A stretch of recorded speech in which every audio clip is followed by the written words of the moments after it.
ថេរភាពហិរញ្ញវត្ថុនិងសុភមង្គលនៅក្នុងគ្រួសារអេពីសូតទី3ចំណេះដឹងនិងការលូតលាស់របស់គ្រួសារកាលពីក្មេងម៉ាក់ប៉ាតែងតែប្រាប់ថាកូនណាខំប្រឹងរៀនពីព្រោះអីម៉ាក់ប៉ាអត់មានអីឲ្យកូនទេមានតែចំណេះដឹងឯងដែលអត់មានអ្នកគេអាចលួចពីកូនបានអញ្ចឹងខ្ញុំជឿជាក់ថាចំណុចទាំងអស់នេះបងប្អូនទាំងអស់គ្នាតែងតែឮពីម៉ាក់ប៉ាដូចគ្នាក៏ដូចជាពាក្យទាំងអស់ហ្នឹងឯងដែលបងប្អូនតែងតែប្រាប់កូនរបស់បងប្អូនដូចគ្នាទី1គឺផ្ដល់ចំណេះដឹងចំពោះកូនទាំងប្រុសទាំងស្រីខ្ញុំជឿជាក់ថាការផ្ដល់ចំណេះដឹងនេះទៀតសោតគឺជាទ្រព្យរបស់គាត់ដើម្បីគាត់បៀលខ្លួនឯងទៅថ្ងៃអនាគតក៏ដូចជាគាត់អាចរស់នៅខ្លួនឯងទៅថ្ងៃអនាគតបាន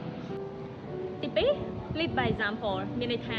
នៅពេលដែលអ្នកទាំងអស់គ្នាកាន់ទូរស័ព្ទច្រើនកូនរបស់អ្នកទាំងអស់គ្នាក៏កាន់ទូរស័ព្ទច្រើនដែរប៉ុន្តែផ្ទុយទៅវិញបើសិនអ្នកទាំងអស់គ្នាកាន់សភៅអានលុះគាត់នឹងកាន់សភៅអានដូចគ្នាចឹងបើសិនចង់ shape គាត់ឲ្យក្លាយទៅជាបុគ្គលដែលចូលចិត្តអានរៀនកាន់តែប៉ាកែអញ្ចឹងអ្នកទាំងអស់គ្នាគួរតែកាន់សភៅអានជាមួយនឹងគាត់ដូចគ្នាទី3ខ្ញុំជឿជាក់ថាការលើកទឹកចិត្តនៅ uniqueness របស់គាត់ក៏ដូចជា talent របស់គាត់ទោះបីជាគាត់ស្រឡាញ់ផ្នែកអីក៏ដោយលើកទឹកចិត្ត